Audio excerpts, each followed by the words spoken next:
ఈశ్వరుణ్ణి చేరకుండా ఆపగలిగినది లేదు. అందుకే దాని విషయంలో ఒక విచిత్రమైనటువంటి మాట చెప్తుంటారు.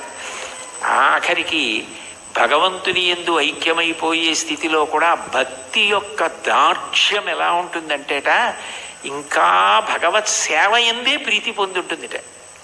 అయ్యో చూడండి, దానికి నేను మీకు ఒక ఉదాహరణ చెప్పాలంటే, నాకు కూతురుంది, కొడుకున్నాడు. నా కూతుర్ని నేను ఎంతో ప్రేమగా పెంచి పెద్ద చేశాను, చదివించాను. దానికి పెళ్లి సంబంధం నేనే చూశాను. యోగ్యమైన వరుడు, మంచి కుటుంబం అని దానికి పెళ్లి చెయ్యాలని అబ్బో చాలా కష్టపడ్డాను.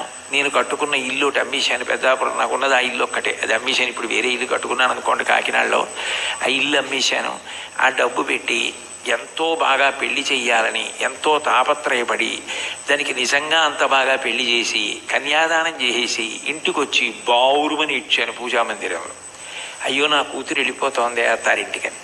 నేనే కదా కూతురికి పెళ్లి సంబంధం చూసింది, నేనే కదా అవన్నీ చేసింది, మరి కూతురు వెళ్ళిపోతోందని ఏడుపు ఏమిటి అంటే, ఎంత నేననుకుని ఇచ్చేస్తున్నా కూతురు నా ఇంట్లోంచి వెళ్ళిపోతోందని ఏడిచినట్టు భగవంతుని యొక్క భక్తిట మోక్షాన్ని కూడా ఒక స్థితిలో అమ్మో ఆయన ఎందుకు కలిసిపోవడమేనా, ఆయన్ని సేవించడానికి ఇంక అవకాశం ఉండదా అంటుంది. భక్తి యొక్క దార్ఢ్యం అలా ఉంటుంది. దానికి సుప్రభాతంలో ఒక విచిత్రమైన శ్లోకం ఉంటుంది, నేను ఇప్పుడు చదువుతుంటాను. అందులో ఆ శ్లోకంలో ఒక మాట అంటారు. అందులో స్వామివారిని స్వర్గాపవర్గ నిరపేక్ష నిజాంతరంగా కల్పాగమా కలనయా కులతాం లభంతే శ్రీవేంకటాచలపతే తవ సుప్రభాతం అంటారు. స్వర్గాపవర్గ నిరపేక్ష నిజాంతరంగా తద్గోపురాగ్రశిఖరాణి నిరీక్షమాణా.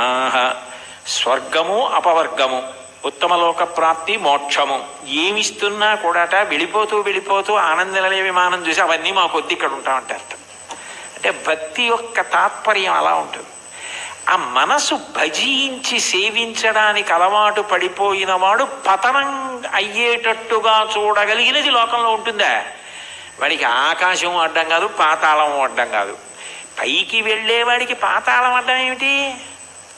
ఎవరికైనా పైకి ఎడుతుంటే ఆకాశం అడ్డం అవ్వాలి, ఇంకోటి అడ్డం అవ్వాలి. పాతాళం అడ్డం ఎలా అవుతుందంటే, కింద పడితే పాతాళం అడ్డం అవుతుంది.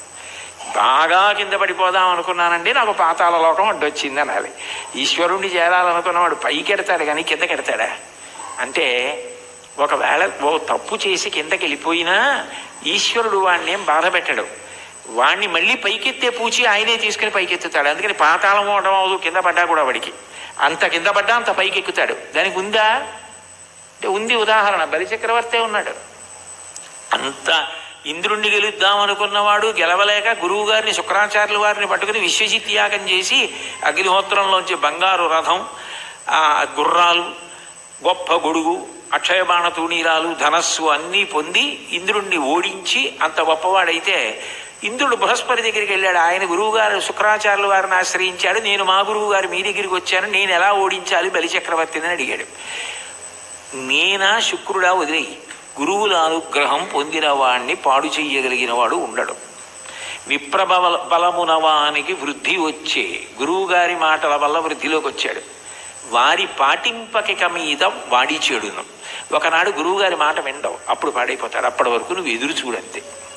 గురువుగారి మాట వినకుండా ఎప్పుడు ఉంటాడో అప్పటి వరకు ఎదురు చూస్తూ ఉండన్నాడు. గురువుగారి మాట వినకుండా చేయగలిగిన వాడెవరు? ఆ తెలివితేటలు ఒక్క విష్ణువే.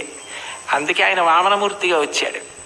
వచ్చి 3 అడుగులు చాలన్నాడు. 3 అడుగులు ఏమిట్రా బాబు, నేను మహారాజుని, నువ్వు ఏమైనా అడుగు, గొడుగు, ఆఖరికి నీకు నేను ఏవైనా పెద్ద పెద్దవి ఇస్తాను తప్ప ఇది ఎక్కడి ప్రారంధం. నువ్వేమో 3 అడుగుల నేల ఇమ్మంటా ఏమిటి? 3 అడుగుల నేల అడక్కు, ఇంకేమైనా అడుగు, ఇంకేమైనా అడిగిన పాపం ఎన్ని అడిగాడు. వరచేలములో, మాడలో, ఫలములో, వన్యంబులో, గోవులో, హరులో, రత్నములో, రథములో, విభృష్ణాన్నమో, కన్యలో, కరులో, కాంచనమో, నికేతనములో, భూములో, ధరణీఖండమో కాక ఏమడిగేదో ధాత్రి సురేంద్రోత్తమ, ఏం కావాలో అడుగన్నాడు.